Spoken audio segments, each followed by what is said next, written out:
भारत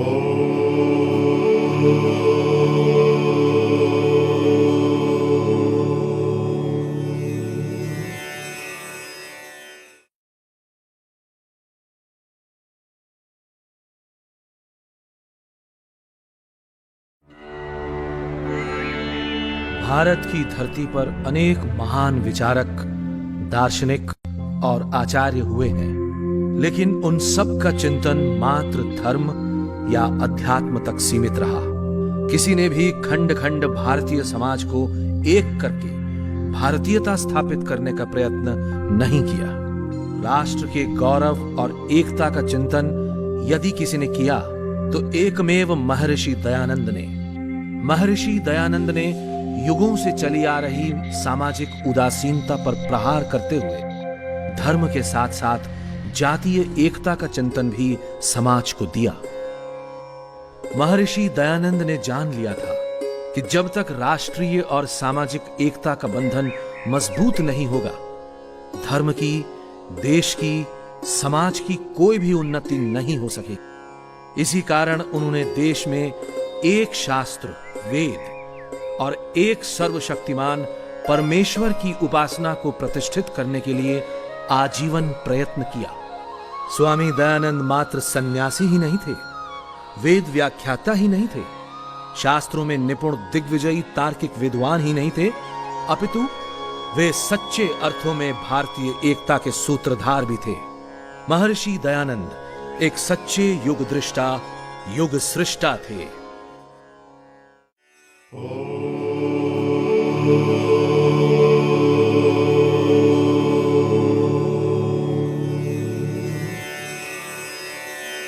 ॐ भूर्भुवः स्वाहा तत्सवितुर्वरेण्यं भर्गो देवस्य धीमहि धियो यो नः प्रचोदयात्।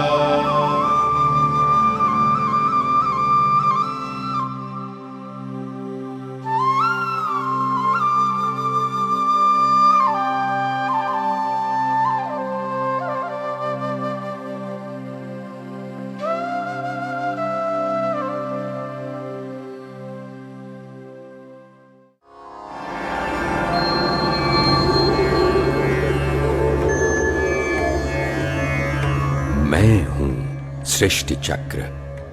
मेरे घूमने से ही समय की गति का भी आभास होता है। अरबों वर्षों में मेरा एक चक्र पूरा होता है, जिसमें अनेकों सभ्यताएं जन्म लेती और नष्ट होती हैं। मैंने अपने इस चक्र में भी सैकड़ों सभ्यताएं देखी। मैंने इस आर्यावर्त के स्वर्णिम काल का शिखर भी देखा और पतन का गर्त भी। एक समय दिवस का प्रारंभ यहां वेदों की ऋचाओं से होता था। यहां ऐश्वर्य भी था और शांति भी। दुर्भाग्यवश आर्यावर्त की सभ्यताओं के विनाश का भी मैं मूक साक्षी हूं कि कैसे धर्म यहां क्षीण होने लगा और वासनाएं शक्तिशाली। न्याय का स्थान अन्याय ने ले लिया, धर्म का अधर्म ने, और पुरुषार्थ के आसन पर प्रमाद आसीन हो गया। आर्यावर्त का भविष्य अंधकारमय ही दृष्टिगत होता था कि तभी आर्यावर्त के अंधकारमय क्षितिज पर सौभाग्य का सूर्योदय हुआ, जब काठियावाड़ की मोरबी रियासत में डेमी नदी के तट पर टंकारा ग्राम में एक औदिच्य ब्राह्मण करशनजीत त्रिवाड़ी के घर 12 फरवरी 1824 ईस्वी को एक बालक का जन्म हुआ। बधाई हो, बेटा हुआ है।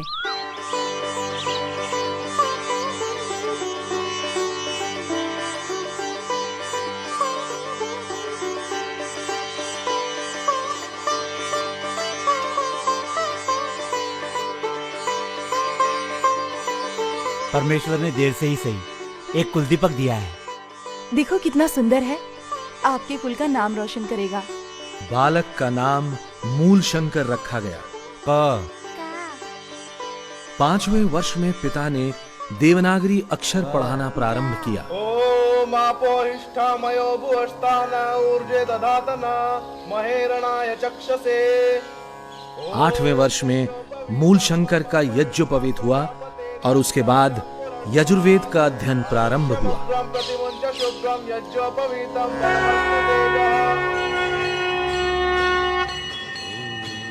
करशन जी के घर में शिव की पूजा होती थी और उनके अनुसार शिव की पूजा ही सर्वश्रेष्ठ थी। वे पुत्र को शिव पुराण की कथा में अपने साथ ले जाया करते। मूल शंकर की अवस्था कोई 14 की होगी। एक शिवरात्रि पर करशन जी ने मूल शंकर को शिव कथा महात्म्य सुनाया और जोर देकर उससे भी व्रत रखवाया और रात को मंदिर में जागरण के लिए अपने साथ लेकर गए। वहां मूल शंकर ने देखा, पिताजी, पिताजी, शिवलिंग पे चूहे चढ़ रहे हैं। चढ़ने दो बेटा, ये तो जानवर है, इन्हें कुछ पता नहीं। तुम आराम करो। लेकिन पिताजी, शिव जी की कथा के महादेव तो चेतन हैं, वरदान और श्राप देते हैं, नंदी बैल की सवारी करते हैं, फिर चूहे उनके ऊपर कैसे चढ़ सकते हैं? बेटा, अब कलयुग में महादेव के दर्शन कहाँ होते हैं? वो तो कैलाश में रहते हैं। ये शिवलिंग तो उनकी पूजा करने के लिए है, इसी से वो प्रसन्न हो जाते हैं। तुम आराम करो। मैं घर जा रहा हूँ। ठीक है, सैनिकों को साथ ले जाओ और हाँ, ध्यान रहे अपना व्रत न तोड़ना। माँ, प्रसाद और शिवलिंग पर चूहे कूद रहे थे। कूदने दो, आप भोजन करो। लेकिन माँ, चूहे बार बार शिवलिंग पे चढ़ रहे थे और प्रसाद को गंदा कर रहे थे। आज सुबह से कुछ नहीं खाया, आप भोजन करो।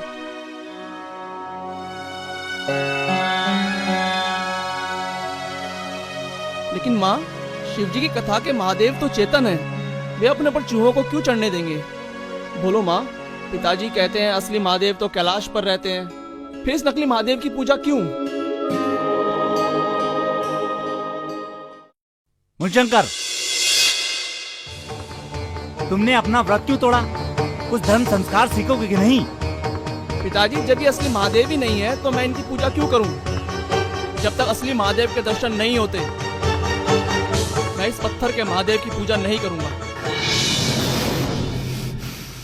सृष्टि का चक्र यूं ही घूमता रहा।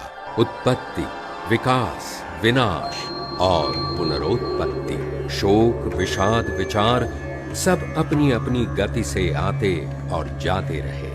सुख संपत्ति और धन धान्य से भरे करशन जी के घर पर भी एक दिन घोर दुख की कालिमा छा गई, जब उनकी 14 वर्षीय पुत्री की अचानक हैजे से मृत्यु हो गई।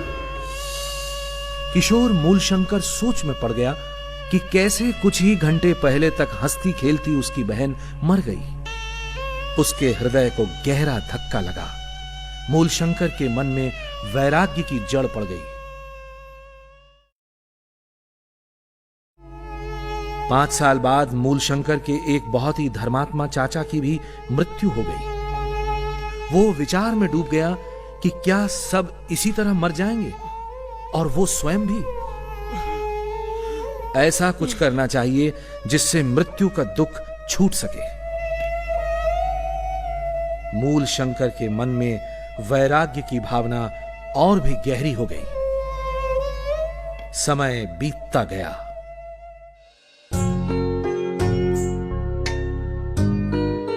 बेटा पूरे 19 साल का हो गया है, अब हमें उसका विवाह कर देना चाहिए। एक अच्छे घर से रिश्ता भी आया है, लड़की बहुत गुणवान और सुंदर है। तुम्हारी क्या राय है? ठीक ही तो है, पढ़ भी बहुत लिया है और हमें कौन सी उसे नौकरी करवानी है।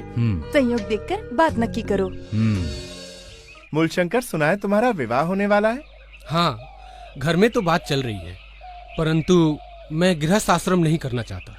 मैं तो आजीवन ब्रह्मचारी रहकर योग साधना करना चाहता हूँ। सुन रही हो अपने लाडले के इरादे? विवाह नहीं करना है, योगी बनकर मृत्यु पर विजय प्राप्त करना है, घर बार छोड़कर सन्यासी बनना है। हे भगवान! अब एक दिन का भी विलंब करना ठीक नहीं। मैंने कल ही कन्या के पिताजी को यहाँ बुला लिया है और आज से उसकी पढ़ाई लिखाई बिल्कुल बंद। इस पढ़ाई लिखाई के कारण ही तो उसके दिमाग में उल्टा सीधा घुसता है। पिताजी, मेरी काशी जाकर अध्ययन करने की इच्छा है। सुना है वहाँ बड़े बड़े विद्वान और योगाचार्य रहते हैं। कुछ नहीं, आपकी जितनी शिक्षा होनी थी उतनी हो चुकी। अब तक हमने आपकी हर बात मानी और उसका फल भी भुगता। अब और कुछ नहीं। और पढ़कर तुम्हें कोई नौकरी तो करनी है नहीं। बस अब आपका विवाह नक्की कर दिया है। अपनी गृहस्थी संभालो। और जब मूलशंकर ने जान लिया कि उसके माता पिता उसका विवाह किए बिना न मानेंगे, तो वो 21 वर्ष की आयु में संवत 1903 को गुपचुप घर से भाग निकला।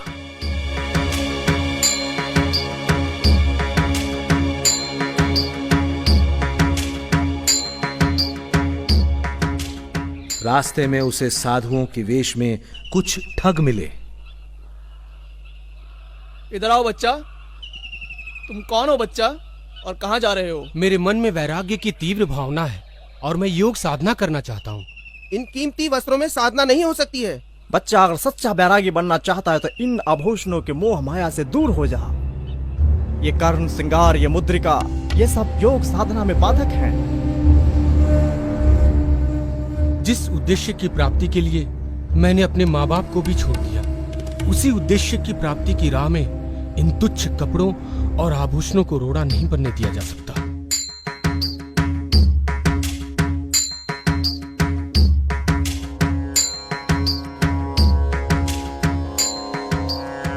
मूलशंकर ने सुना था कि सायला में लाला भगत के स्थान पर अनेक योगी तथा संत आते रहते हैं, लेकिन उसे वहां वैसा कुछ नहीं मिला। लाला भगत के स्थान पर ही मूलशंकर को एक ब्रह्मचारी मिला और उसने उसे नैष्ठिक ब्रह्मचर्य की दीक्षा दी। मित्र मूलशंकर, आज से आप नैष्ठिक ब्रह्मचारी हुए और आपका नया परिचय होगा नैष्ठिक ब्रह्मचारी शुद्ध चैतन्य। उस समय कोटगांगड़ अहमदाबाद के पास एक छोटी रियासत थी। ये जीर्ण मंदिर उस समय की याद दिलाते हैं जब मूलशंकर सिद्धपुर जाते हुए यहाँ से गुजरा होगा। जब मूलशंकर कोटगांगड़ पहुंचा तो टंकारा के पास का ही एक वैरागी उसे मिला। अरे ये तो मूलशंकर लगता है।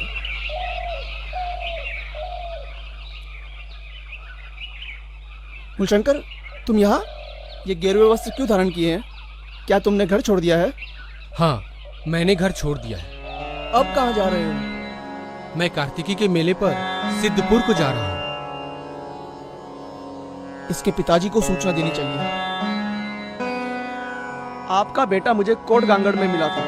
वो सन्यासी हो गया है और कार्तिकी के मेले में सिद्धपुर को गया है। सब तुम्हारे लाड़ प्यार के कारण हुआ है। तुम्हारे कहने से ही हमने उसे आगे पढ़ने दिया, नहीं तो 18 साल में लग्न हो गया होता तो आज ये दिन न देखना पड़ता।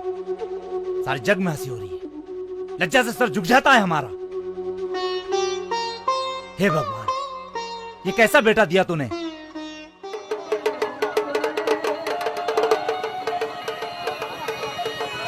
सिद्धपुर एक महत्वपूर्ण पौराणिक तीर्थ है जहां माता के श्राद्ध के लिए लोग आते हैं। उनकी मान्यता है कि यहाँ तर्पण किए बिना माता की आत्मा मुक्त नहीं होती। मूलशंकर नीलकंठेश्वर महादेव के मंदिर में प्रवचन में बैठा था कि तभी करशन जी सिपाहियों के साथ आ पहुंचे। तुम हमारे कुल को बदनाम करने वाले पैदा हुए हो। तुम अपनी माता की हत्या करना चाहते हो। तुम्हारी माँ ये सहन नहीं कर सकेगी। चलो घर चलो। पिताजी आप शांत हो जाएं, क्रोधित ना हो पिताजी। मैं तो घर आने ही वाला था, अब आप आ गए हैं तो अब आपके साथ ही चलता हूँ। सैनिकों, एक पल के लिए भी इसे अकेला नहीं छोड़ना है।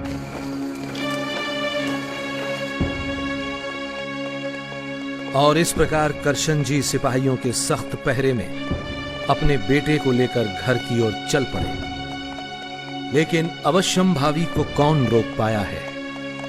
रास्ता बहुत लंबा था और मूलशंकर का निश्चय बहुत ही पक्का।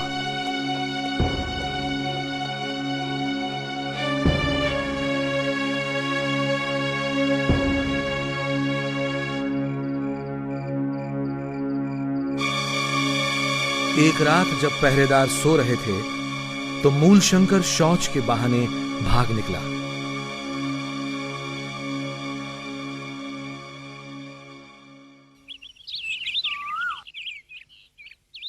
बेटा मूलशंकर, मूलशंकर,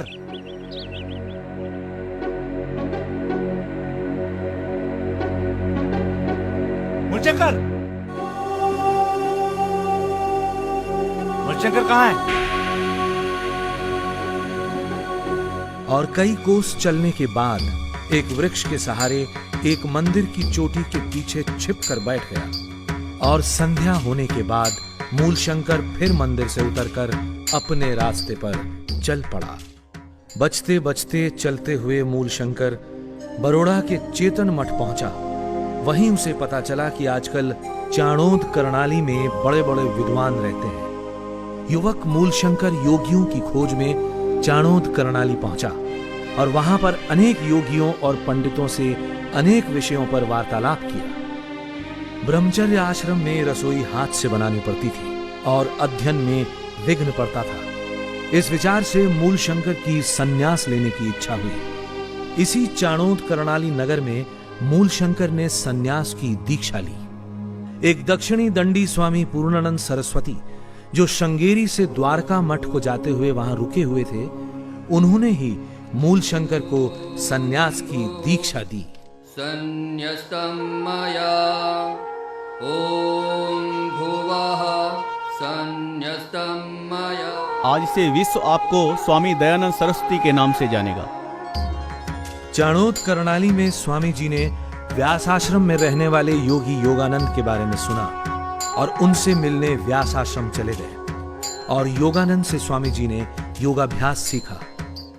फिर शिनौर में कृष्ण शास्त्री से कुछ समय तक व्याकरण सीखा।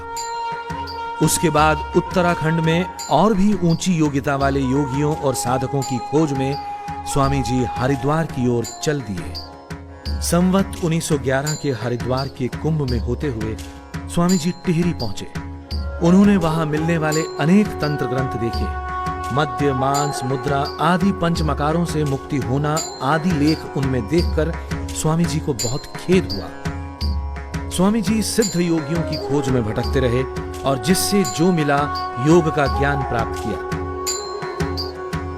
स्वामी जी रुद्रप्रयाग, अगस्त मुनि, त्रियुगी नारायण, गौरी कुंड आदि स्थानों को होते हुए केदारनाथ पहुंचे।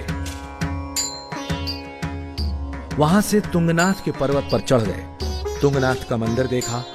तुंगनाथ पर चढ़ना और उतरना दोनों बहुत ही कष्ट साध्य थे, लेकिन यह कष्ट उद्देश्य के सामने तुच्छ था। तुंगनाथ से उतरकर स्वामी जी ओखी मठ पहुंचे। सन्यासी, तुम हमारे शिष्य बन जाओ। मेरे बाद तुम ही यहाँ के महंत बनोगे और ये सारी संपत्ति तुम्हारी हो जाएगी। मैं जिस संपत्ति को ढूंढ रहा हूँ वो आपके पास किंचित भी नहीं है महंत जी। और भ्रमण करते करते स्वामी जी बद्री नारायण आ गए। वहां के विद्वान महंत रावल जी के साथ वेदों व दर्शन पर स्वामी जी का सकारात्मक वाद विवाद हुआ। सिद्ध पुरुषों की खोज करते करते स्वामी जी माना ग्राम होते हुए अलकनंदा नदी के स्रोत की ओर चल पड़े। पर्वत, मार्ग, टीले सब बहुत घनी बर्फ से ढके थे। एक स्थान पर मार्ग ढूंढने के लिए स्वामी जी ने नदी को पार करने का निश्चय कर लिया। ठंड बहुत अधिक थी। नदी में बर्फ के तेज और नुकीले टुकड़े पैरों में चाकू की तरह लग रहे थे। पैरों से खून बहने लगा। पैर सुन्न हो गए, जिसके कारण अपने बड़े बड़े घावों को भी स्वामी जी जान न सके। भूख और प्यास से जब रहा न गया तो स्वामी जी ने बर्फ का एक टुकड़ा खाकर भूख शांत करने का प्रयत्न किया, लेकिन फिर भी स्वामी जी अलकनंदा नदी के स्रोत वसुधारा तक पहुंचे। स्वामी जी को अब तक कोई ऐसा सिद्ध योगी नहीं मिला था जिसकी उन्हें तलाश थी। उनके मन में निराशा का भाव पैदा होने लगा। जिस आशा में मैंने अपना घर बार छोड़ा, माता पिता और कुटुंब को छोड़ा कि बड़े बड़े योगियों का सत्संग करूंगा, योगी बनूंगा, मृत्यु पर विजय प्राप्त करूंगा, जिसके लिए इतने कष्ट उठाए, आपदाएं झेली, मृत्यु के मुंह तक मैं अनेक बार गया। कहां है वे सिद्ध पुरुष? कहां है वे योगी जिनकी खोज में मैं अपना जीवन मिटाने को उद्यत हूं? इस जीवन से तो अच्छा है इसी हिमालय पर अपने प्राण त्याग दूं। लेकिन तभी उन्हें आभास हुआ कि जैसे कोई प्रेरणा कर रहा हो। नहीं दयानंद, निराश होने का कोई कारण नहीं है। क्यों भूलते हो कि इतनी विपत्तियों के बाद भी उस परम पिता ने तुम्हें जीवित रखा है? इसमें अवश्य ही उसका कोई उद्देश्य है। संभवतः वो तुम्हें किसी महान कार्य का निमित्त बनाना चाहता है। दयानंद, निराशा के भाव से बाहर आ। और स्वामी जी ने आत्महत्या का विचार त्याग कर ज्ञानोपार्जन करने का निश्चय किया और पहाड़ों से उतरने लगे। गढ़मुक्तेश्वर में स्वामी जी को एक दिन गंगा में बहता हुआ एक शव दिखा। तंत्र ग्रंथों में वर्णित नाड़ी चक्र की सत्यता जांचने के लिए स्वामी जी नदी में कूद शव को तट पर ले आए और एक तेज चाकू से शव को चीरकर इन पुस्तकों में वर्णित नाड़ी चक्र से तुलना करने लगे। पुस्तक और शरीर में लेश मात्र भी मेल नहीं था। स्वामी जी ने पुस्तकों को फाड़कर शव के साथ ही नदी में बहा दिया। योगियों की खोज में स्वामी दयानंद ने कई साल का समय लगाया। बर्फ से ढके पहाड़ों की दुर्गमता, कठिन चढ़ाई, हड्डियां कपा देने वाली ठंड, वनों की भीषणता, कोई भी बात उन्हें विचलित न कर सकी। भूख, प्यास, प्रलोभन, कोई भी बाधा उन्हें अपने मार्ग से न डिगा सकी। नर्मदा, हिमालय और गंगा पर सिद्धों को खोजते खोजते स्वामी जी काशी पहुंचे और वहां से एक बार फिर नर्मदा के स्रोत की ओर प्रस्थान कर गए। नर्मदा के सुरम्य तटों के साथ साथ चलते हुए स्वामी जी घने जंगलों से गुजरे, जहां उनका सामना भयानक जानवरों से भी हुआ। कई बार कभी बैठकर, कभी पेट के बल रेंगकर, घायल होकर उन्हें कंटीली झाड़ियों से निकलना पड़ा। जंगल, कांटे, जानवर, किसी भी बात की चिंता किए बिना सिद्ध योगियों का अनुसंधान करते स्वामी जी अपने गंतव्य की ओर बढ़ते गए।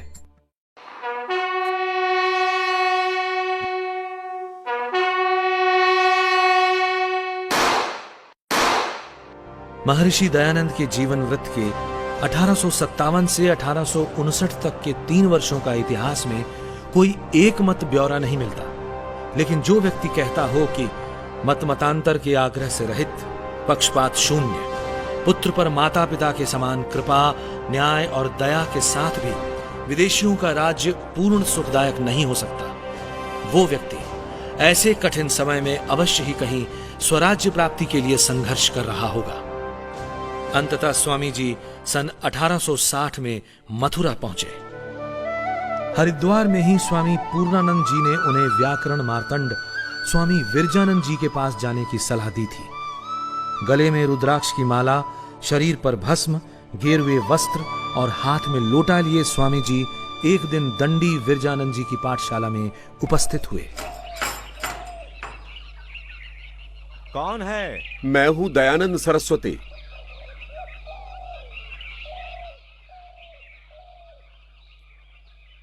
क्या चाहिए? महाराज, मैं एक सन्यासी हूं और श्री चरणों में विद्याभ्यास की कामना रखता हूं।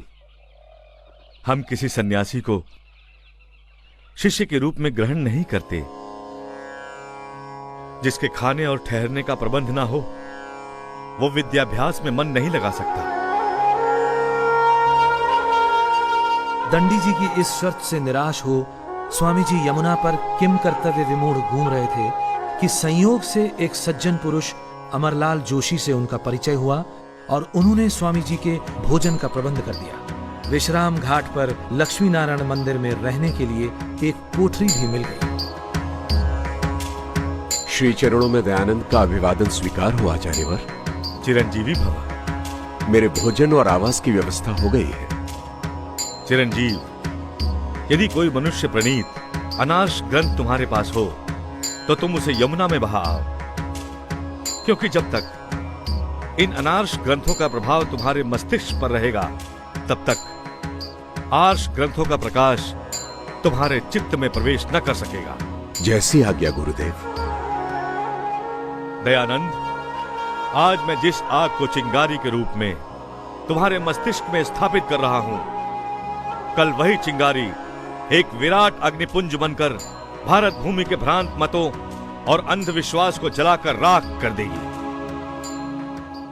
और दंडी जी के चरणों में अनेक आर्ष ग्रंथों का सघन अभ्यास प्रारंभ हुआ।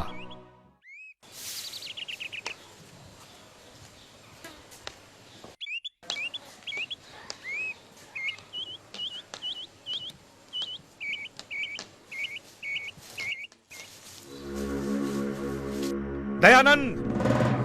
जी आचार्यवर। ये क्या है?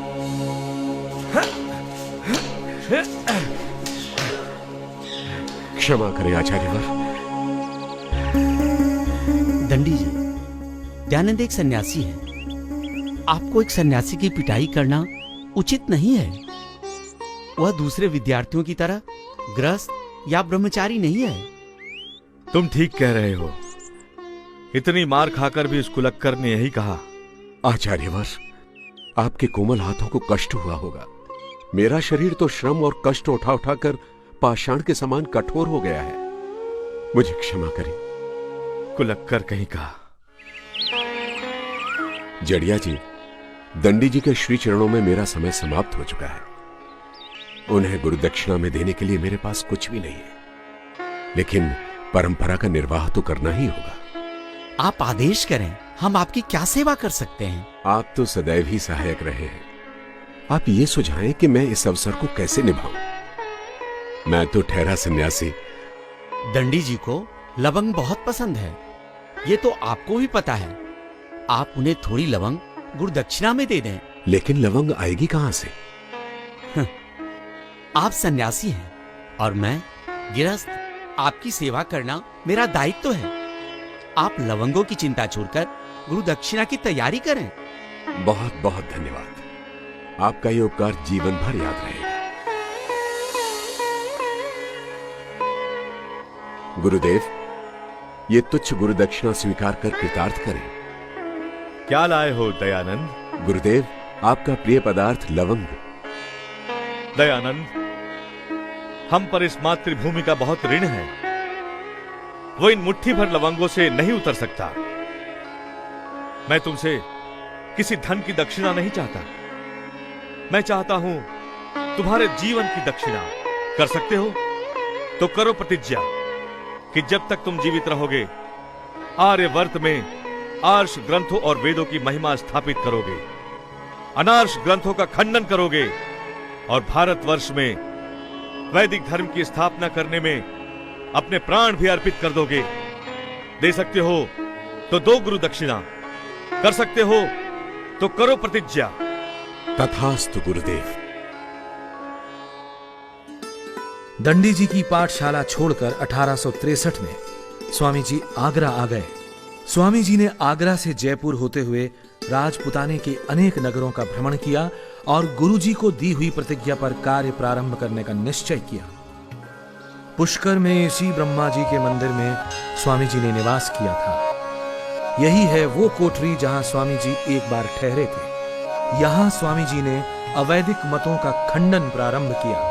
वैदिक मत को स्वीकारते हुए यहां अनेक लोगों ने माला कंठी उतारकर जनेऊ धारण किया। गाय की दुर्दशा देख स्वामी जी की आत्मा रोती थी। अजमेर में स्वामी जी ने वहां के पॉलिटिकल एजेंट कर्नल ब्रूक्स को गौरक्षा से होने वाले लाभ समझाए। कालांतर में गौरक्षा के लिए स्वामी जी ने 3 करोड़ हस्ताक्षरों के साथ एक पत्र महारानी विक्टोरिया को प्रस्तुत करने का निश्चय किया, परंतु समय रहते इतने हस्ताक्षर एकत्रित न हो सके। दूसरे पशुओं का संरक्षण भी स्वामी जी के लिए उतना ही महत्वपूर्ण था, क्योंकि ये भारतीय कृषि और ग्रामीण अर्थव्यवस्था की रीढ़ थे। अजमेर में ही विभिन्न मतों के धर्माचार्यों से शास्त्रार्थ भी हुआ। स्वामी जी ने हरिद्वार के 1867 के कुंभ में सप्त सरोवर पर, जो आज वैदिक मोहन आश्रम के नाम से जाना जाता है, धार्मिक पाखंड के विरुद्ध पाखंड खंडनी पताका फहराई और उसके नीचे खड़े होकर जनता को संदेश दिया। धर्म जिज्ञासुओं, अज्ञान के अंधकार से निकलो। ईश्वर निराकार है, सर्वशक्तिमान है।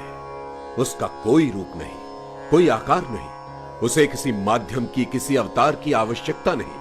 ईश्वर प्राप्ति तीर्थ, कंठी, तिलक, छाप या सुमरणी से नहीं, वरन शुद्ध विचार और सत्य आचरण से ही संभव है। सत्य सनातन वैदिक धर्म की राह पर चलकर ही मनुष्य की मुक्ति संभव है।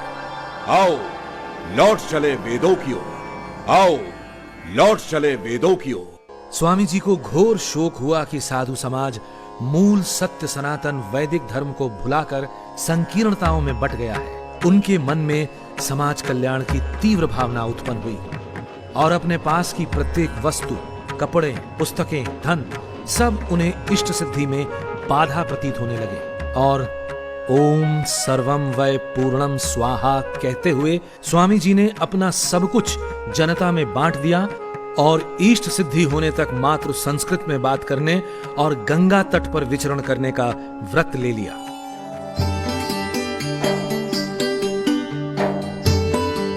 गंगा किनारे अनेक छोटे बड़े नगरों का भ्रमण करते हुए स्वामी जी कर्णवास पहुंचे। हम राव कर्ण सिंह चक्रांकित संप्रदाय के गुरु रंगाचार्य के शिष्य हैं। हम कहाँ बैठे? जहां आपकी इच्छा हो। हम तो यहीं बैठेंगे तुम्हारे पास। बैठो।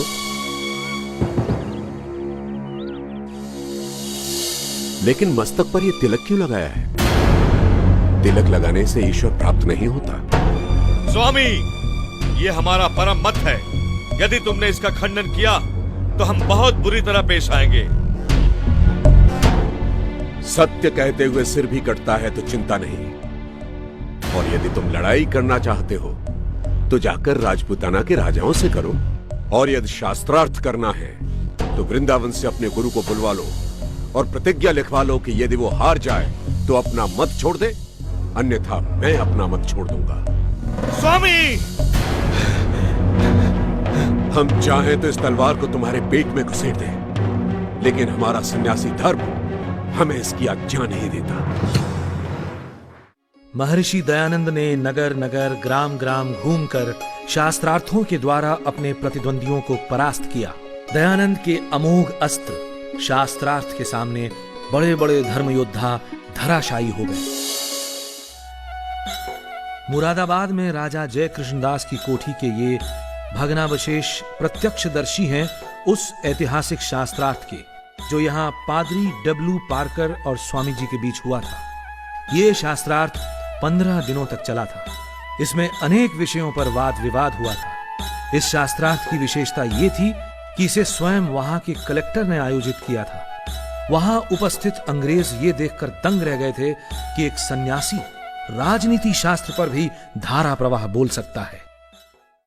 वागर्थः प्रतिपत्तये जगतः पितरो वंदे पार्वती परमेश्वरौ। आज मैं दयानंद से इन मूर्तियों को भोग लगवा कर ही उठूंगा। वेदों में मूर्ति पूजा का प्रमाण तो दीजिए। मूर्ति पूजा का प्रमाण? आप लक्षण के लक्षण बताइए। लक्षण का कोई लक्षण नहीं होता। जैसे आटे का आटा नहीं होता या दूध का दूध नहीं होता। लक्ष्य का लक्षण होता है। लक्ष्य का क्या लक्षण होता है ये आप बताइए। मैं अपनी पराजय स्वीकार करता हूं और इन मूर्तियों को सदा के लिए नमस्कार करता हूं। इस शास्त्रार्थ से उस क्षेत्र के क्षत्रियों पर बहुत प्रभाव पड़ा और उसी दिन सैकड़ों राजपूतों व अन्यों ने कंठी और माला छोड़कर यज्ञोपवीत धारण किया। स्वामी जी के प्रति लोगों में श्रद्धा का समुद्र उमड़ पड़ा। सनातन धर्म की जय हो। यज्ञ में मद्यपान किया जाता था। सौत्रामण्यम सुराम पिबेत। यहां सुरा का अभिप्राय सोमलता से है, न कि मदिरा।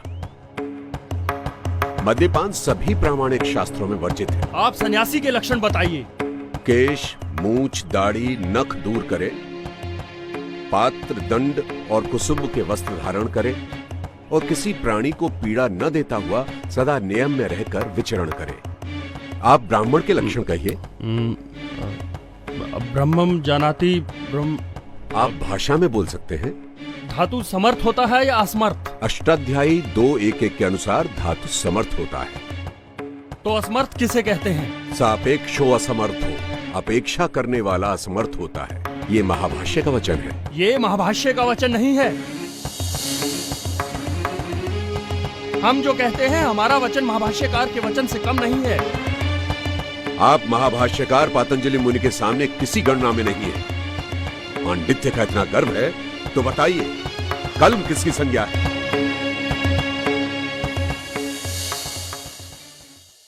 क्या आप महाभारत में विश्वास करते हैं? हाँ। एक भील ने द्रोणाचार्य की मूर्ति बनाकर उसकी पूजा की और शस्त्रों का अभ्यास किया और उसमें विशेष निपुणता प्राप्त की। इससे मूर्ति पूजा सिद्ध होती है। इससे मूर्ति पूजा सिद्ध नहीं होती है। एकलव्य ने यह कार्य अज्ञानवश किया। उसकी शस्त्र निपुणता मूर्ति पूजा का नहीं वरन सतत और सघन अभ्यास का फल थी। ईश्वर सर्वव्यापक है तो पत्थर में भी है, तो फिर मूर्ति पूजन में क्या दोष है? ईश्वर सर्वव्यापक है तो पत्थर में ही क्या विशेषता है? चेतन को छोड़कर जड़ की पूजा में क्या भलाई है? वेदों में यदि प्रतिमा पूजन की आज्ञा नहीं है तो निषेध भी कहां है? जब विधि नहीं है तो निषेध ही समझना चाहिए। कानपुर में दरगाही लाल के घाट पर 31 जुलाई 1871 को स्वामी जी और हलधर ओझा के बीच हुए इस दूसरे शास्त्रार्थ को सुनने कानपुर की 20-25 हजार से अधिक जनता उमड़ पड़ी थी। लोगों ने अपने घर की छतों और पेड़ों पर चढ़कर भी इस शास्त्रार्थ को देखा था। इस शास्त्रार्थ का कानपुर की जनता पर इतना प्रभाव हुआ कि लोग मूर्ति पूजा से विमुख होकर मूर्तियों को गंगा में प्रवाहित करने लगे। यहां तक कि इससे चिंतित होकर वहां के प्रभावित पुजारियों ने समाचार पत्रों में एक विज्ञापन छपवाया कि लोग मूर्तियों को गंगा में न बहाकर अमुक मंदिर में दे दें। शास्त्रार्थों के इसी दौर में एक इतिहास रचा गया। स्वामी जी को मालूम था कि यदि जड़ पूजा को समाप्त करना है तो उसकी जड़ पर ही प्रहार करना होगा, अर्थात काशी के विद्वानों को शास्त्रार्थ में परास्त करना होगा। लेकिन ये इतना सरल कार्य नहीं था, क्योंकि पौराणिक समाज की मान्यता थी कि काशी की रक्षा स्वयं महादेव करते हैं और यहाँ मरने का अर्थ है सीधे स्वर्ग जाना। उसी काशी की रक्षा के लिए हजारों पंडित अपनी अगाध विद्या और काशी नरेश अपने बल और धन से सदैव तत्पर रहते थे। स्वामी जी ने काशी पहुंचकर राजा अमेठी के बाग में डेरा डाला और जड़ पूजा के विरुद्ध अनवरत संस्कृत प्रवचन करने लगे।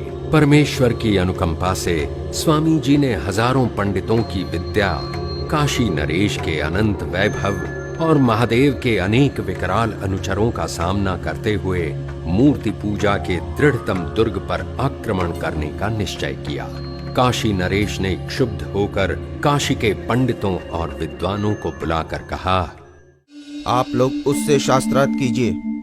जो आज्ञा महाराज। परंतु हम में से अधिकांश ने वेद नहीं पढ़े हैं।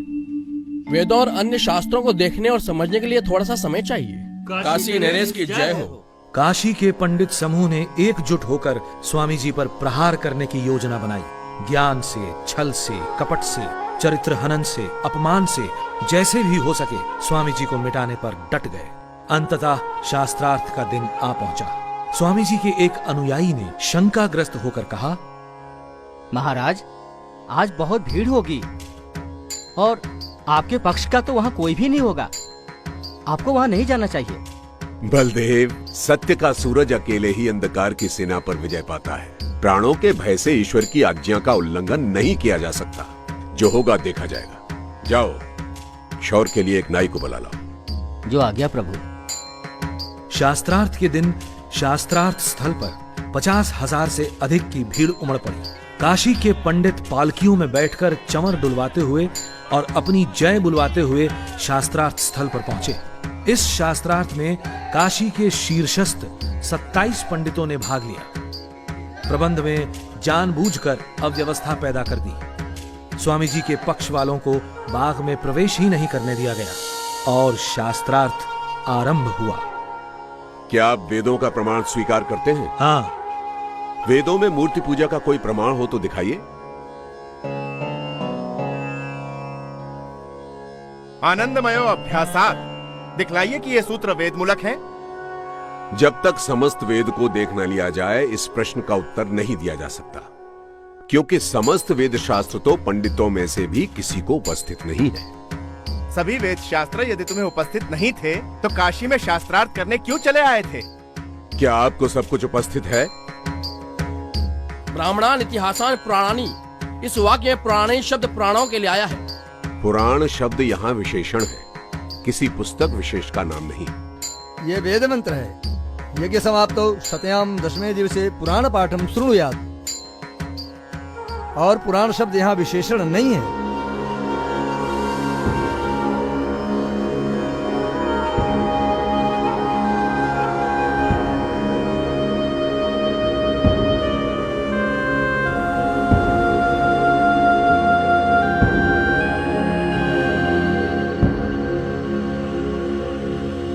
स्वामी जी उस तुड़े मुड़े पुर्जे के अपठनीय लेख को पढ़ने का प्रयत्न कर ही रहे थे कि ओ दयानंद हार गए, दयानंद हार गए। सब कुछ पूर्व निर्धारित योजना के अनुसार किया गया। पंडितों के गुंडों ने स्वामी जी को शारीरिक हानि पहुंचाने का भी पूरा प्रयत्न किया, लेकिन रघुनाथ प्रसाद कोतवाल की तत्परता से उन्हें कोई हानि नहीं पहुंची। उस दिन कौन जीता कौन हारा ये तो ईश्वर जानता है, लेकिन स्वामी जी को आशा थी कि इतने विद्वानों की उपस्थिति में शास्त्रार्थ न्यायपूर्वक होगा।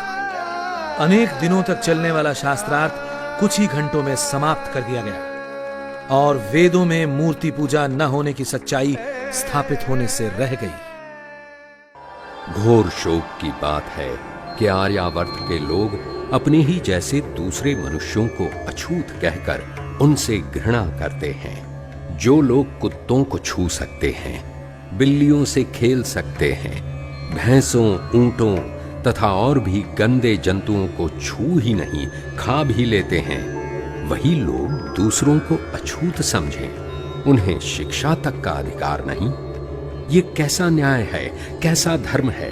स्वामी जी ने धर्म के ठेकेदारों को ललकारा और कहा, जैसे परमात्मा ने आकाश, जल, पृथ्वी, अग्नि, वायु, सूर्य, चंद्र और अन्नादि पदार्थ सबके लिए बनाए हैं, वैसे ही वेद भी सब मनुष्यों के लिए प्रकाशित किए हैं। वैसे ही शिक्षा पर भी सबका अधिकार है। सभी मनुष्य समान हैं। स्वामी जी ने अनुभव किया कि प्रौढ़ों को प्रवचनों से बदल पाना संभव नहीं है, अतः समाज में स्थायी परिवर्तन के लिए बालकों में ही शिक्षा के माध्यम से अच्छे संस्कार स्थापित करने होंगे। और इसी उद्देश्य से सितंबर 1870 में मिर्जापुर में गुरुचरण रईस व अन्यों की सहायता से अनेक पाठशालाओं की श्रृंखला में पहली पाठशाला की स्थापना हुई और कालांतर में कासगंज, छलेसर, काशी आदि अनेक स्थानों पर वैदिक पाठशालाएं खोली गई। स्वामी जी सोचते थे कि इन पाठशालाओं से निकले छात्र आर्यवर्त में वैदिक मत का प्रचार करेंगे, परंतु ऐसा न हो सका। मिर्जापुर पाठशाला में नियुक्त अध्यापकों ने छात्रों को उल्टा सीधा पाठ पढ़ाना प्रारंभ कर दिया। अरे मूढ़ों, इस पढ़ाई से तुम्हें क्या मिलने वाला है? ना कोई गृहस्थ तुम्हें श्राद्ध भोज में बुलाएगा, ना किसी और अनुष्ठान में निमंत्रण देगा। भूखे मर जाओगे। अरे दयानंद का क्या है? वो तो सोटा लोटा और लंगोटाधारी साधु है, ना कोई आगे ना कोई पीछे। उस लोटा सोटा लंगोटाधारी की बातें छोड़ो और विवाह संस्कार कराना और सत्यनारायण की कथा बांचना सीख लो। लाभ ही लाभ है। इन पाठशालाओं में पढ़ने वाले छात्र और अध्यापक दोनों ही अपनी रूढ़ियों को नहीं छोड़ सके और ये सभी पाठशालाएं समय के साथ बंद हो गईं। जनहिताय स्वामी जी ने अपने योग बल का उपयोग अनेक अवसरों पर किया। कासगंज आर्य समाज में लगा ये चित्र उस घटना का वर्णन करता है जब यहाँ झौरा भौरा चौक पर एक दिन सड़क के बीच दो सांड सींग से सींग भिड़ाकर लड़ रहे थे।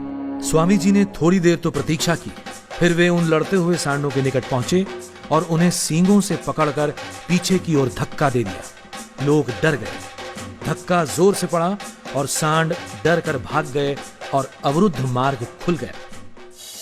अनूप शहर में स्वामी जी को एक व्यक्ति ने पान में रखकर विष दे दिया। स्वामी जी के बहुत ही प्यारे भक्त तहसीलदार सैयद मोहम्मद ने उस आदमी को गिरफ्तार करवा लिया। नमस्ते हुजूर, स्वामी जी आपका कातिल आपके सामने है। ये वही शख्स है जिसने पान में जहर देकर आपको मारने की कोशिश की। तहसीलदार साहब, मैं संसार में किसी को कैद कराने नहीं, बल्कि संसार को अज्ञान और असत्य की कैद से छुड़ाने आया हूं। इसे छोड़ दो। यदि ये अपनी दुष्टता नहीं छोड़ता तो फिर हम भी अपनी सज्जनता क्यों छोड़ दें? आपने अपने कातिल को भी माफ कर दिया। आप कोई फरिश्ता हैं। महाराज, मुझे क्षमा कर दीजिए महाराज। भागलपुर में गंगा पर एक मेला लगता था। वहां स्वामी जी ने देखा कि लोग पंडों को अपनी कन्याएं दान दे रहे हैं। अपने देश में फैली धर्मांधता और अंधविश्वास को साक्षात देखकर स्वामी जी को बहुत संताप हुआ। एक कन्या और एक गाय भैंस में कोई अंतर ही नहीं। अंधविश्वास का ऐसा तांडव। अरे भाई, तुम लोग ये क्या कर रहे हो जो अपना खाना इस गाय को खिला रहे हो? आज स्वामी जी ने भोजन करने से इनकार कर दिया। आज हमारी भी इच्छा नहीं है खाना खाने की। ऐसी भी क्या बात हो गई भाई? आज स्वामी जी ने गंगा तट पर लोगों को अपनी बेटियां पंडों को दान करते देखा है, इसीलिए आज उनसे खाना भी नहीं खाया गया। कितने अच्छे हैं वो, दूसरों के दुख को देखकर दुखी हो जाते हैं। वो चाहते हैं दुनिया से सब बुराइयां दूर हो जाएं। सबको उनका साथ देना चाहिए। हाँ, हम सबको उनका साथ देना चाहिए। कलकत्ता में स्वामी जी कई महीने रहे। यहाँ रहते हुए उन्होंने अनेक शास्त्रार्थ और प्रवचन दिए। कलकत्ता में स्वामी जी का ब्रह्मो समाज के नेताओं से काफी संपर्क रहा। कलकत्ता में ही स्वामी जी ने पूरे वस्त्र पहनना और आर्य भाषा हिंदी में बोलना प्रारंभ किया। 14 वर्ष पहले भी दयानंद मथुरा आया था। तब उसे कोई नहीं जानता था। उसने सुन रखा था कि मथुरा में दंडी विरजानंद की पाठशाला में ज्ञान का झरना बहता है। ज्ञान के उसी झरने से ज्ञान की कुछ बूंदें प्राप्त करने दयानंद दंडी विरजानंद की शरण में पहुंचा था और अध्ययन के बाद वैदिक धर्म के पुनरुत्थान में अपना शेष जीवन लगा देने की प्रतिज्ञा के साथ उसने मथुरा छोड़ा था। आज वही दयानंद फिर मथुरा आया है। आज वो शिष्य नहीं, गुरु है। उसके लाखों शिष्य हैं। आज उसका नाम सुनकर बड़े बड़े धर्म दुर्ग हिलने लगते हैं। उनके रक्षकों को हृदयाघात होने लगता है। उस समय भी मथुरा वृंदावन भारत में पौराणिक धर्म के दृढ़तम दुर्ग समझे जाते थे और इस दुर्ग के द्वारपाल थे रंगाचार्य। स्वामी जी के मथुरा वृंदावन पधारने का उद्देश्य था रंगाचार्य से शास्त्रार्थ करना। रंगाचार्य कहते थे कि तिलक, छाप, कंठी और मूर्ति पूजा सब वेद सिद्ध है। स्वामी जी ने उन्हें शास्त्रार्थ के लिए निमंत्रण भेजा, लेकिन रंगाचार्य शास्त्रार्थ के लिए आगे नहीं आए। स्वामी जी का तो कमाल है, उनकी हाजिर जवाबी का तो कोई जवाब ही नहीं। हाँ, एक बार अनूप शहर में एक नाई स्वामी जी के लिए बड़े प्यार से अपने घर से रोटी बनाकर लाया और स्वामी जी ने भी उसे उतनी इज्जत देकर स्वीकार किया। एक आदमी बोला, स्वामी जी ये रोटी मत खाइए, ये नाई की रोटी है। स्वामी जी उलट पलट के उस रोटी को देखने लगे। क्या बात है? और बोले, भाई ये नाई की रोटी कहाँ है? ये तो गेहूं की रोटी है।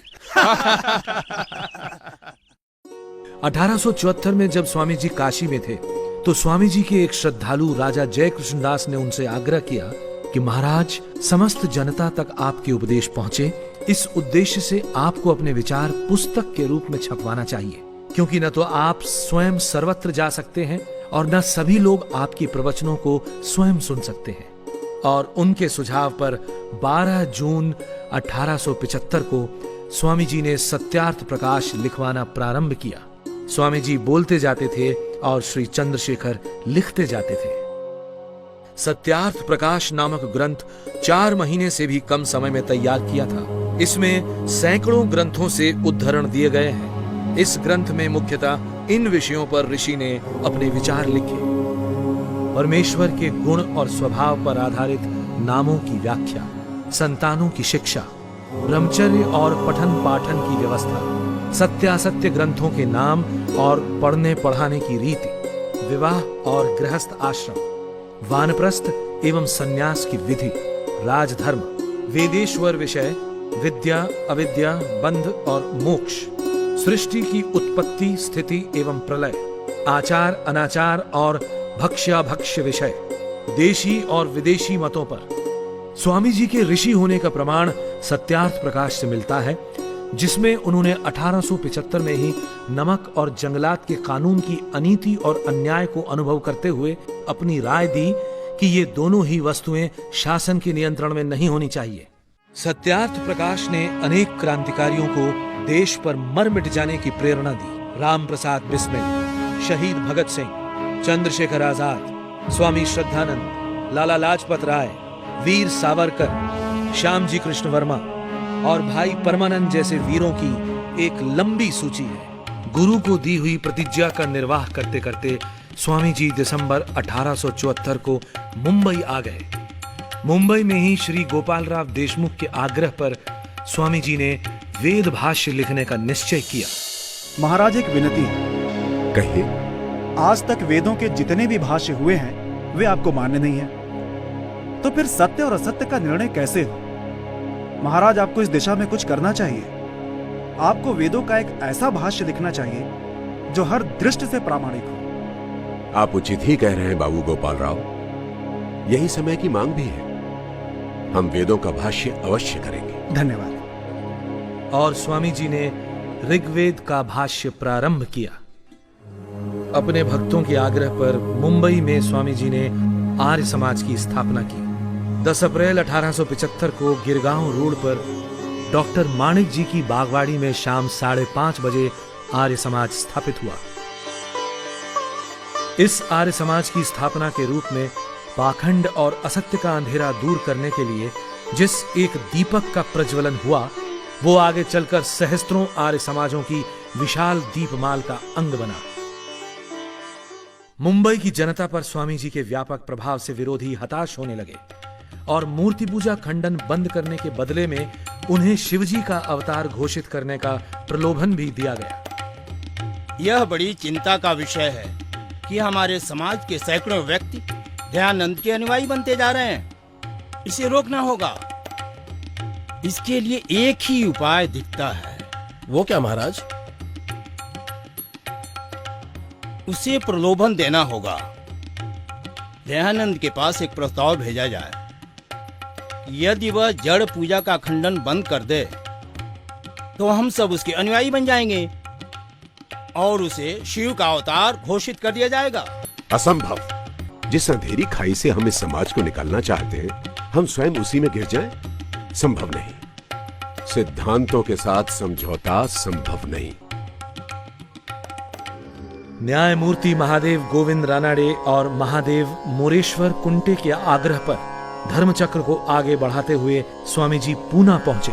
भिड़े के बाड़े और कैंप में ईस्ट स्ट्रीट में मराठी स्कूल में स्वामी जी के कुल 54 व्याख्यान हुए, जिनमें से 15 व्याख्यान लिखे गए और बाद में उपदेश मंजरी के नाम से प्रकाशित हुए।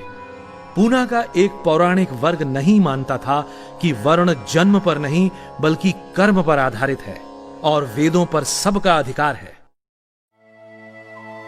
पूना में स्वामी जी के भक्तों ने उनके सम्मान में एक शोभा यात्रा निकाली जो इस मकान बैरिस्टर महस्के के घर से प्रारंभ हुई थी। महस्के साहब, स्वामी जी के शोभा यात्रा के सारे प्रबंध कर लिए गए? हाँ साहब, कल की शोभा यात्रा के सारे प्रबंध हो चुके हैं।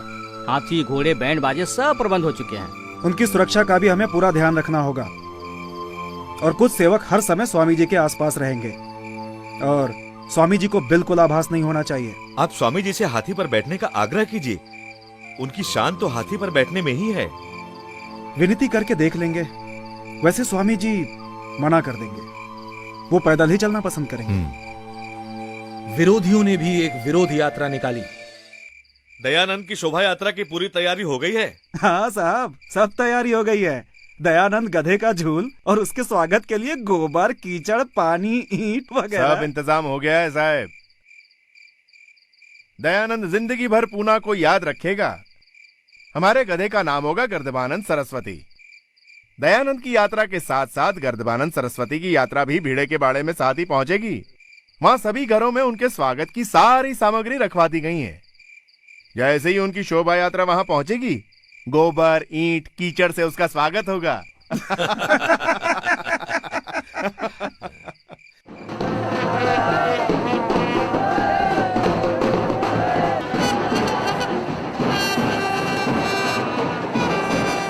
दोनों शोभा यात्राएं सायं 7:30 बजे भिड़े के बाड़े पहुंची, जहां स्वामी जी का व्याख्यान होना था। स्वामी जी की शोभा यात्रा पर ईंट और पत्थरों की बारिश हुई। घरों की खिड़कियों और छतों से कीचड़, गोबर और पत्थर बरसते रहे। पूना के भक्तों का विश्वास और धैर्य प्रशंसनीय था, जो इस सब के बाद भी हजारों की संख्या में उपस्थित रहे।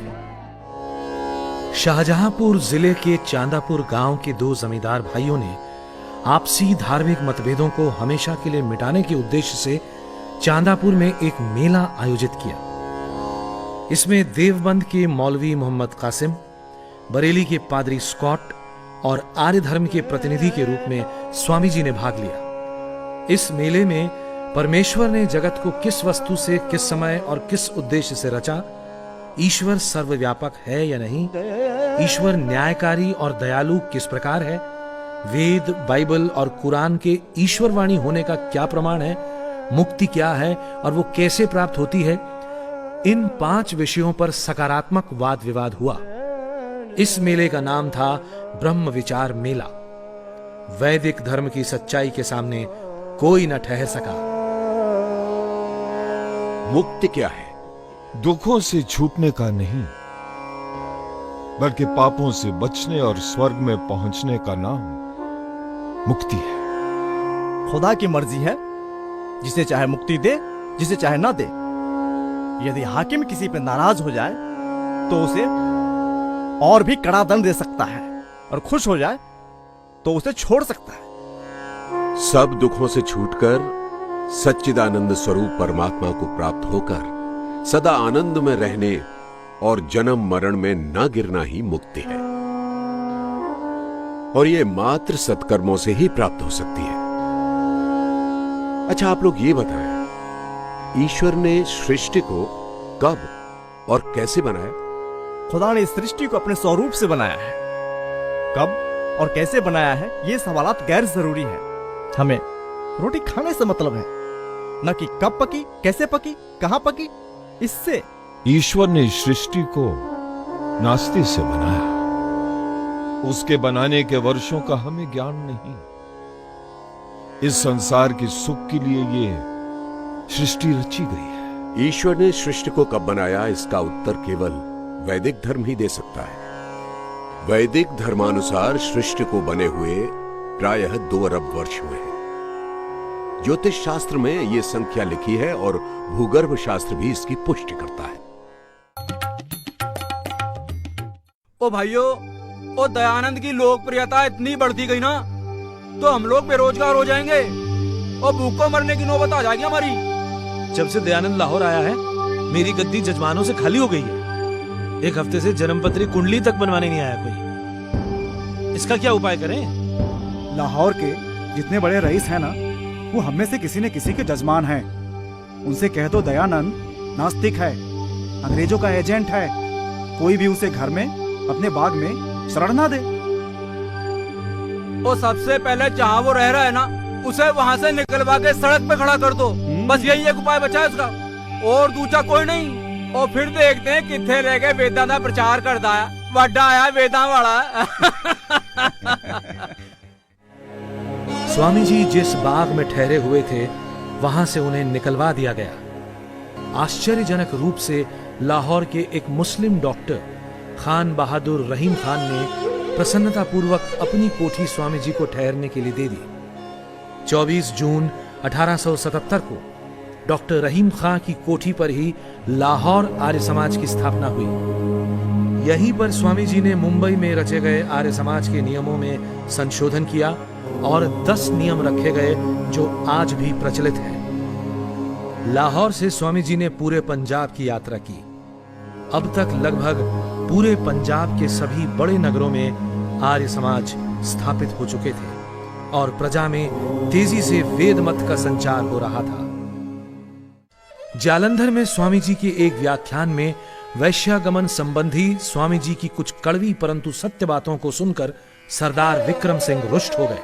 जब वे अपनी घोड़ा बग्घी पर सवार होकर जाने लगे, सुना है ब्रह्मचर्य में बहुत बल होता है। आप भी तो ब्रह्मचारी हैं, मगर हमें आप में ऐसा कुछ भी नहीं दिखाई देता।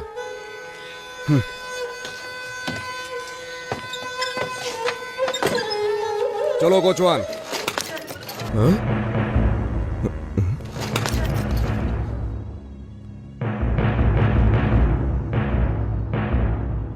मुझसे गलती हो गई महाराज, मुझे क्षमा कर दें।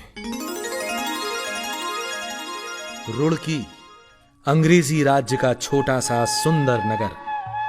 रुड़की में ही स्वामी जी को कर्नल ओलकॉट का पत्र मिला और थियोसॉफिकल सोसाइटी के साथ संपर्क का प्रारंभ हुआ।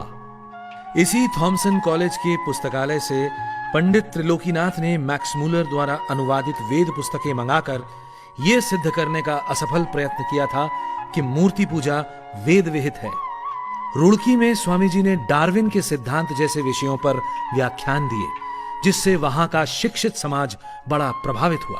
स्वामी जी ने अपने हाथों से 20 अगस्त 1878 को रुड़की आर्य समाज की नींव रखी। अब तक की जो परंपरा थी कि हिंदू तो अपना मत छोड़कर जा सकता है, परंतु दूसरे धर्मों के लोग हिंदू नहीं बन सकते थे, वो देहरादून में स्वामी जी द्वारा समाप्त हुई। वैदिक धर्म के द्वार सबके लिए खुल गए। यहाँ एक मुस्लिम बंधु मोहम्मद उमर ने स्वेच्छा से वैदिक धर्म में प्रवेश किया और आगे चलकर अलकधारी के नाम से विख्यात हुआ। माना जाता है कि ये पत्र उसी ऐतिहासिक घटना से संबंध रखता है। स्वामी जी 14 अगस्त 1879 को बरेली पधारे। बरेली में स्वामी जी ने अनेक व्याख्यान दिए, जिनमें कलेक्टर, पादरी व अन्य विशिष्ट व्यक्ति शामिल होते थे। बरेली में ही एक बिगड़ैल नास्तिक युवक मुंशीराम महर्षि से मिला। महाराज, आपने मेरे प्रश्नों का उत्तर देकर मुझे निरुत्तर तो कर दिया, लेकिन ईश्वर के अस्तित्व में मेरा विश्वास अब भी पैदा नहीं कर सके। मैंने कब प्रतिज्ञा की थी कि मैं तुम्हारा विश्वास ईश्वर पर करा दूंगा? प्रश्नों का उत्तर देना युक्त की बात थी। रही बात ईश्वर पर विश्वास की, तो ईश्वर पर विश्वास तुम्हें तभी होगा जब ईश्वर तुम्हें स्वयं विश्वासी बनाएंगे। ईश्वर पर विश्वास तुम्हें तभी होगा जब ईश्वर तुम्हें स्वयं विश्वासी बनाएंगे। ईश्वर पर विश्वास तुम्हें तभी होगा जब ईश्वर तुम्हें स्वयं विश्वासी बनाएंगे। यही मुंशीराम आगे चलकर स्वामी श्रद्धानंद बने। इस स्थान पर कभी बरेली का टाउन हॉल हुआ करता था, जहां 25, 26 व 27 अगस्त 1879 को पादरी स्कॉट के साथ स्वामी जी का बहुचर्चित शास्त्रार्थ हुआ। जीव के शुभाशुभ कर्म प्रवाह से अनादि है। उनका यथार्थ फल देना ईश्वराधीन है। स्थूल और कारण शरीर के बिना जीव सुख दुख का भोग नहीं कर सकता, इसलिए उसका बार बार देह धारण करना आवश्यक है। क्या वे आत्माएं कभी जन्म के चक्र से पार होंगी? क्या पुनर्जन्म केवल दंड भोगने के लिए ही है? क्या ईश्वर मनुष्यों के पापों को क्षमा करता है? परमेश्वर और हमारा राजा प्रजा और पिता पुत्र का संबंध है। वो पापों के लिए अवश्य दंड देता है, परंतु पापों को क्षमा भी करता है। संसार में भी पिता पुत्र को दंड भी देता है और क्षमा भी करता है। दंड देना और क्षमा करना दो परस्पर विरोधी बातें हैं। इससे परमेश्वर न्यायकारी नहीं रहता, क्योंकि न्याय का अर्थ है कि जो जितना और जैसा कर्म करे उतना और वैसा ही फल देना। पापी को क्षमा करने से पाप बढ़ता है, पापी का पाप करने का साहस बढ़ता है। न्याय करना परमेश्वर का स्वाभाविक गुण है, वो इसके विपरीत कार्य नहीं कर सकता। ये बताएं कि परमेश्वर कौन कौन से पाप क्षमा करता है और कौन कौन से नहीं करता। ये तो हम नहीं कह सकते कि कहां तक वो दंड देता है और कहां तक क्षमा करता है। क्षमा से पाप की निवृत्ति कहना ठीक नहीं, और फिर पिता भी पुत्र के सभी पापों को क्षमा नहीं करता। वेदों में कहीं भी पाप का क्षमा होना नहीं लिखा है। अंग्रेजी बोलने वाले वेदों के अर्थ का निर्णय नहीं कर सकते। अदिति का अर्थ पृथ्वी, आकाश, माता, पिता, अंतरिक्ष आदि भी है। ये बरेली का बेगम बाग इलाका है। यहाँ पर स्वामी जी लक्ष्मीचंद खजांची की कोठी में ठहरे थे। स्वामी जी के प्रवचनों में कुछ कड़वी बातों से वहाँ के कमिश्नर रुष्ट हो गए और उन्होंने खजांची को बुलवा भेजा। हुजूर ने याद फरमाया, लक्ष्मीचंद खजांची, ये दयानंद स्वामी तुम्हारी कोठी पर ठहर रहा है? जी हुजूर। अपने स्वामी से कहो ज्यादा सख्ती से काम न ले। हम ईसाई लोग तो सभ्य है, वाद विवाद से नहीं घबराता, लेकिन अनपढ़ हिंदू और मुसलमान बिगाड़ उठा तो उसका प्रवचन बंद हो जाएगा। जो हुक्म सरकार। लेकिन खजांची साहब की हिम्मत नहीं हुई कि स्वामी जी को यह संदेश स्वयं दे दें। महाराज जी, कल खजांची साहब को कमिश्नर साहब ने अपने बंगले पर बुलवाया था। ये आपसे कुछ कहना चाहते हैं। तो भाई इसमें सहमने की क्या बात है? कमिश्नर ने यही कहा होगा ना कि अपने पंडित से कहो ज्यादा सख्ती ना किया करे। आप चिंता ना करें।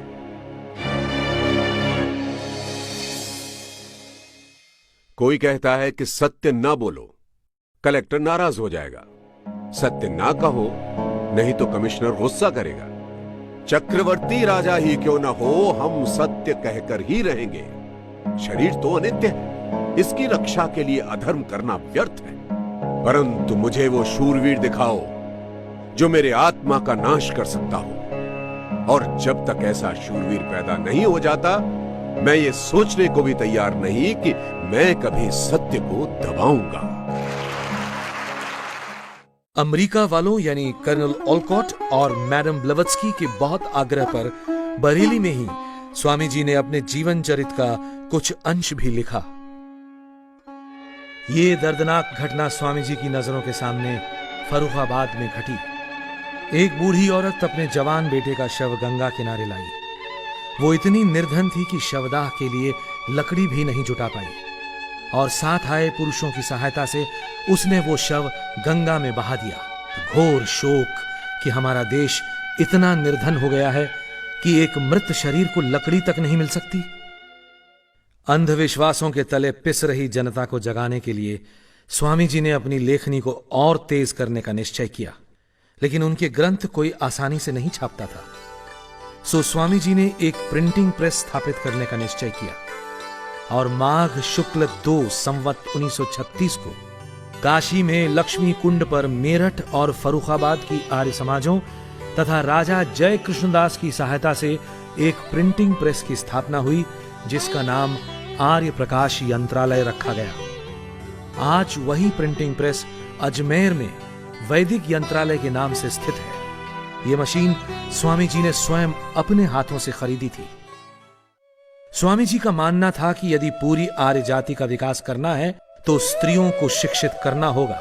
बाल विवाह, बाल विधवा, बेमेल विवाह, बहुविवाह आदि सब कुप्रथाओं को रोकने के लिए स्त्रियों में शिक्षा का प्रसार आवश्यक है। इसी उद्देश्य से स्वामी जी ने रमाबाई को मेरठ बुलाया। लेकिन रमाबाई, हम चाहते हैं कि आप आजीवन ब्रह्मचारिणी रहकर देश की महिलाओं में शिक्षा का प्रसार करने का व्रत लें। शिक्षा विहीन नारी के कारण आज राष्ट्र की अधोगति हो रही है। महाराज, मैं आपकी आज्ञा का पालन करने में असमर्थ हूँ, क्योंकि मैं पहले से ही विवाहित हूँ। स्वामी जी की प्रेरणा से ही मेरठ और देश के अन्य भागों में बालिकाओं के लिए अनेकों पाठशालाएं प्रारंभ हुई, और स्त्री शिक्षा के क्षेत्र में ग्राम ग्राम और नगर नगर में एक नई चेतना का संचार हुआ। फूल सिंह, तू अपनी धियाने स्कूल भेज के मेम साहब पढ़ावन चला है के? सारे गांव के मुंह पे कालिक पोतेगा तू? हैं? दिखे के पास जुल्ले कान खोल के आज जो तने अपनी लोंडिया को स्कूल से ना काटिया ना, तो जात बिरादरी का नहीं, सारे गांव भर में का हुक्का पानी बंद हो जाएगा तेरा। समझ गया कि नहीं? पंचों की बात सर मत थे जी। स्वामी दयानंद का कहना है कि पढ़ाई लिखाई सबके लिए जरूरी है। हमारी बेटियां भी हमारा अंश हैं। बेटों को पढ़ा लिखा के कलेक्टर बनाओ, जज बनाओ, प्लाट बनाओ, और बेटियां नु जाहिल रखो। बात कुछ समझ में आई नहीं जी? बेटियां नहीं पढ़ेंगी लिखेंगी तो बहू भी थारे घर में जाहिल आवेगी। स्वामी दयानंद की बातों में दम है। पंचो, गांव छोड़ना मंजूर है, पर बेटियों को जाहिल रखना मंजूर नहीं। स्वामी जी के शिष्यों ने स्त्री शिक्षा के लिए अनथक कार्य किया, और देश भर में अनेक महत्वपूर्ण स्त्री शिक्षा को समर्पित संस्थाएं स्थापित की। डीएवी शिक्षा आंदोलन भी स्वामी जी की प्रेरणा का ही स्वरूप है। देश में जात पात को बहुत अधिक महत्ता दी जा रही थी, और हर व्यक्ति अपने जाति सूचक उपनाम से स्वयं को बड़ा और दूसरों को छोटा सिद्ध करना चाहता था। देश की प्रथम जनगणना के समय स्वामी जी आगरा में थे, और वहीं से स्वामी जी ने सभी आर्य समाजों को निर्देश भिजवाया प्रधान जी, कृपया आप अपने सभी सदस्यों से आग्रह करें कि आने वाली जनगणना में अपने नाम के साथ जाति सूचक उपनाम न लगाकर आर्य लिखाएं और अपना धर्म वैदिक धर्म लिखाएं, क्योंकि हिंदू शब्द विदेशियों की देन है और फारसी में हिंदू शब्द के अर्थ चोर, डाकू इत्यादि हैं। आप सभी को आशीर्वाद। दयानंद सरस्वती। स्वामी जी की बात बिल्कुल ठीक है।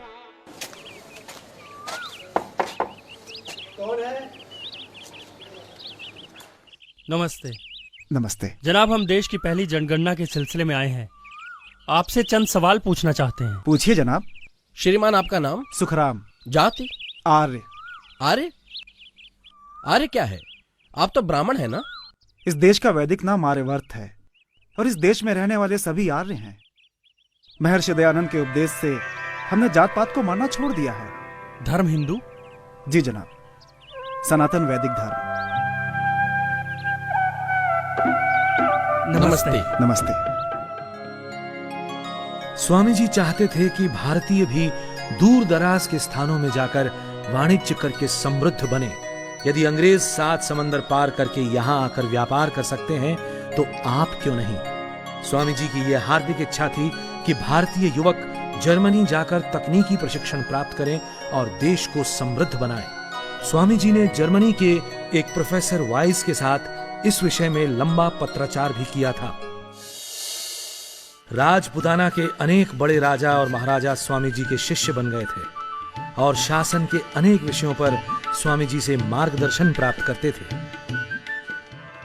अगस्त 11 सन 1882 को महाराणा सज्जन सिंह के निमंत्रण पर स्वामी जी उदयपुर पधारे। उदयपुर में स्वामी जी लगभग 7 महीने रहे और उन्हें नौलखा महल में ठहराया गया। महाराणा ने पूरे मान सम्मान के साथ स्वामी जी की सेवा की। नौलखा महल के इस कमरे में स्वामी जी ठहरे थे।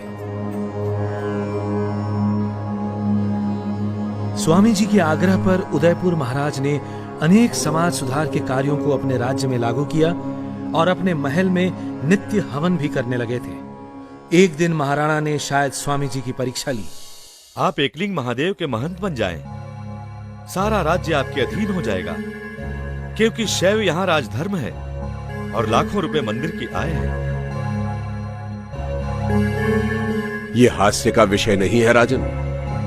आप प्रलोभन देकर हमसे परमेश्वर की आज्ञा भंग कराना चाहते हैं। आपका ये राज्य और आपका ये मंदिर मुझे अपने विश्वास से डिगा नहीं सकते। आपके इस राज्य की सीमा से तो मैं एक दौड़ लगाकर बाहर हो सकता हूं, लेकिन परमात्मा के राज्य से भागकर कहां जाऊंगा? धृष्टता क्षमा हो महाराज, मैं तो आपके निश्चय की दृढ़ता देख रहा था। नौलखा महल में ही स्वामी जी के प्रवचन होते थे। एक युग दृष्टा की भांति उन्होंने कहा, हमारी चिंता मात्र समाज के धार्मिक और नैतिक उत्थान तक ही सीमित नहीं है। हमें स्वदेश का सम्मान भी उतना ही प्यारा है। हमें स्वदेशी चिकित्सा पद्धति और स्वदेशी वस्त्रों को अपनाना चाहिए और देश के राजाओं को अपने अपने राज्य में भाषा और भावना में एकता उत्पन्न करनी चाहिए। महाराणा सज्जन सिंह में स्वामी जी को एक योग्य शिष्य मिला। स्वामी जी का विश्वास था कि एक भाषा के बिना देश में एकता और राष्ट्रीयता का संचार संभव नहीं और राष्ट्रभाषा बनने की योग्यता मात्र हिंदी में है। इसी विचार से स्वामी जी ने अपने ग्रंथ संस्कृत और हिंदी में लिखे और स्वामी जी के निर्देश पर आर्य समाजों ने भी हिंदी को ही अपनाया। सन 1882 में सरकार ने हंटर कमीशन नियुक्त किया था कि उत्तर भारत के सरकारी दफ्तरों में कौन सी भाषा और लिपि रखी जाए। स्वामी जी ने इसके लिए सभी आर्य समाजों को पत्र लिखकर निर्देश दिया कि कमीशन में देवनागरी लिपि के पक्ष में अपना मत भेजें। स्वामी जी और उनके अनुयायियों ने राष्ट्रभाषा हिंदी की जो सेवा की, उसके लिए देश सदैव उनका ऋणी रहेगा। स्वामी जी को अपने अंत का आभास होने लगा था। उन्होंने अपनी उत्तराधिकारिणी सभा, परोपकारिणी सभा की उदयपुर में ही एक स्वीकार पत्र लिखकर स्थापना की और महाराणा सज्जन सिंह को स्वामी जी ने इस सभा का सभापति बनाया। इस सभा को स्वामी जी ने अपने वस्त्रों, पुस्तक, धन और यंत्रालय सहित सभी निजी वस्तुओं का अधिकार दिया। इस पृथ्वी पर कुछ ऐसे महामानव भी आए हैं जिन्होंने उद्देश्य के समक्ष किसी चुनौती को कुछ नहीं समझा। दयानंद भी उन्हीं में से एक थे। महाराजा जोधपुर के निमंत्रण पर दयानंद ने उदयपुर से जोधपुर के लिए प्रस्थान किया। रास्ते में शाहपुरा और अजमेर में ठहरे। दोनों ही स्थानों पर उनसे जोधपुर न जाने का आग्रह किया गया। निर्भीक दयानंद के जीवन में अनेक बार ऐसे अवसर आए जब उनका हित चाहने वालों ने उन्हें ऐसी सम्मतियां दी, लेकिन न तब और न अब ही दयानंद पर उनका कोई प्रभाव हुआ। सत्य के उपदेशक को किसका डर? महाराज, ये मेरी धृष्टता ही होगी कि श्री महाराज को कुछ करने या ना करने की सम्मति दूं। बस इतनी प्रार्थना है कि आप जहां जा रहे हैं वहां जाकर वेश्यावृत्ति का अधिक खंडन ना करें। हे नृपश्रेष्ठ, बड़े बड़े कटीले पेड़ों को नाई के नहुरने से नहीं काटा जा सकता। इसके लिए तो भारी और तेज कुल्हाड़ों की ही आवश्यकता होती है। कहां नहुरने की और कहां कुल्हाड़े की आवश्यकता होती है, मैं अच्छी तरह जानता हूं। आयुष्मान भव। महाराज, आप जोधपुर न जाइए। वहां की मरुभूमि न केवल प्राकृतिक दृष्टि से मरु है, अपितु धार्मिक दृष्टि से भी ऊसर है। महाराज, वो मूलासुर का देश है, वहां ना जाना ही उचित होगा। हाँ महाराज। हाँ महाराज, हमने उन्हें वचन दिया है, हमें वहां जाना ही होगा। वो लोग हमारी उंगलियों को यदि बत्ती बनाकर दिए में रखकर जला भी दें तो भी कोई चिंता नहीं। मैं वहां जाकर अवश्य ही सत्य का उपदेश करूंगा।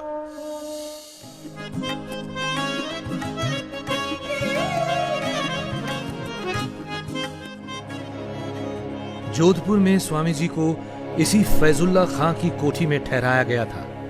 यहीं पर उपदेश होने लगे। जनता में उनके सिद्धांतों के प्रति अनुराग बढ़ने लगा।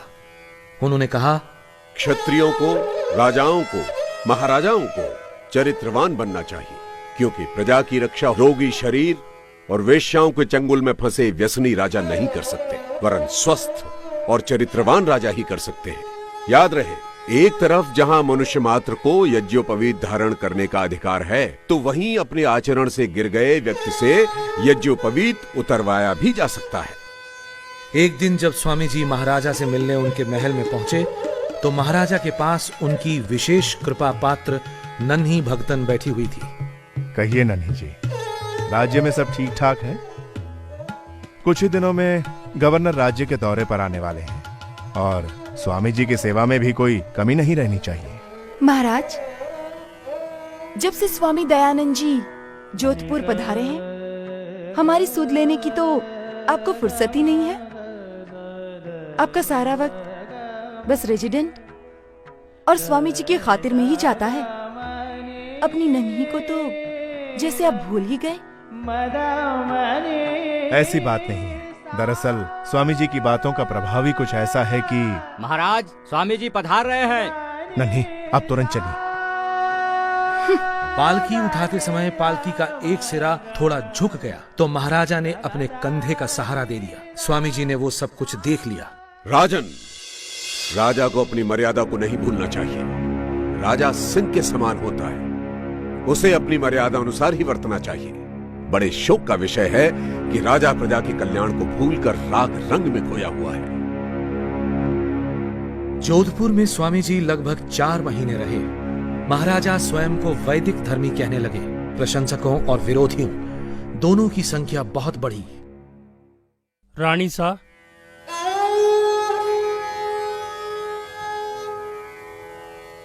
आज रात को उस स्वामी के दूध में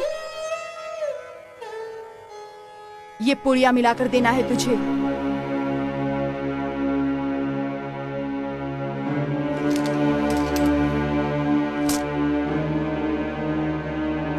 रख ले इसे।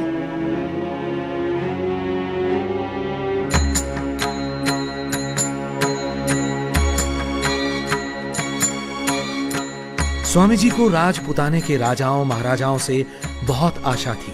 गुरु को दी हुई प्रतिज्ञा उन्हें पूरी होती दिखने लगी, लेकिन परमेश्वर को कुछ और ही स्वीकार था। 29 सितंबर की रात को नित्य की भांति उनके रसोइये ने उन्हें दूध पिलाया, लेकिन देर रात उदरशूल के कारण स्वामी जी की नींद टूट गई। उन्हें संदेह हुआ कि उन्हें कोई विषाक्त पदार्थ खिलाया गया है। स्वामी जी ने न्यौली क्रिया करके विष को निकालने का प्रयत्न किया, लेकिन नहीं निकाल पाए। राज्य की ओर से पहले डॉक्टर सूरजमल और फिर अली मर्दान खान ने उनका इलाज किया, लेकिन उपचार के साथ रोग बढ़ता गया। कहीं इलाज में लापरवाही की गई थी या फिर एक षड्यंत्र। पहले दूध में विष और फिर जानबूझकर गलत दवा। 26 अक्टूबर को स्वामी जी अजमेर में भिनाई कोठी में आ गए। तबीयत में कोई सुधार नहीं हुआ। 30 अक्टूबर दीपावली का दिन। अचानक उस दिन स्वामी जी को काफी अच्छा लग रहा था। लगभग 5:30 बजे स्वामी जी ने अपने पास खड़े लोगों से कहा, आप सब लोग हमारे पीछे की ओर खड़े हो जाएं। सामने कोई न खड़ा रहे। सभी खिड़की दरवाजे और रोशनदान खोल दो। आज तिथि क्या है? कौन सा पक्ष और कौन सा वार है? महाराज, कृष्ण पक्ष का अंत, शुक्ल की आदि अमावस्या और दिन मंगलवार है। और स्वामी जी ने कुछ देर ईशोपासना की।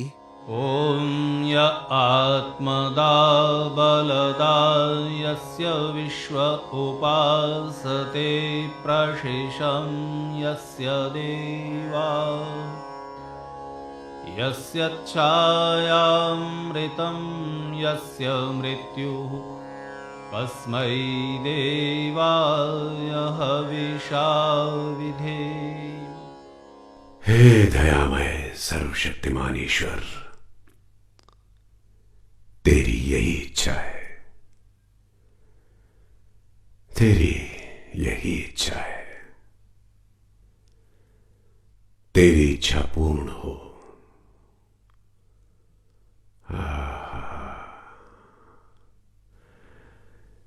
तेने अच्छी लीला की। कुछ देर मौन रहने के पश्चात सांस रोककर प्राण बाहर निकाल दिए।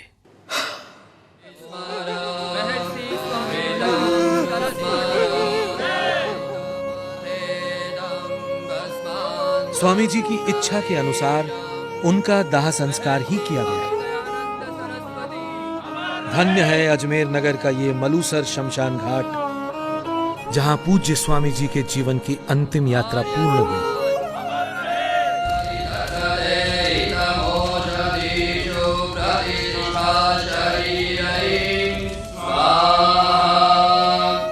मेरे शव की भस्म खेतों में डाल देना, काम आएगी। हम मंदिरों, मठों और उनमें रखी मूर्तियों के विनाश के समर्थक नहीं हैं। हम तो लोगों के मस्तिष्क में बनी अंधविश्वास की मूर्तियां तोड़ना चाहते हैं, न कि मंदिरों और मठों में रखी हुई मूर्तियां। सारी मानव जाति एक है। हमें किसी धर्म विशेष से द्वेष नहीं। हम तो मानते हैं कि हर धर्म के मूल में शुद्ध मानव धर्म के तत्व हैं। हमने तो सिर्फ धर्म के नाम पर चलाई गई कुरीतियों और पाखंडों का विरोध किया है।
तुझको ऐ ऋषि।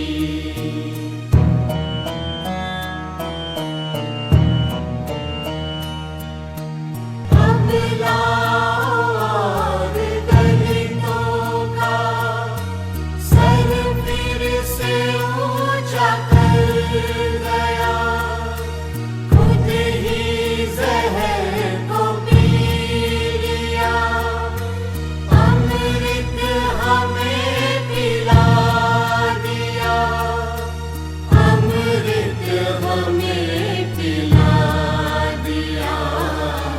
धन्य है तुझको ऐ ऋषि, तूने हमें जगा दिया।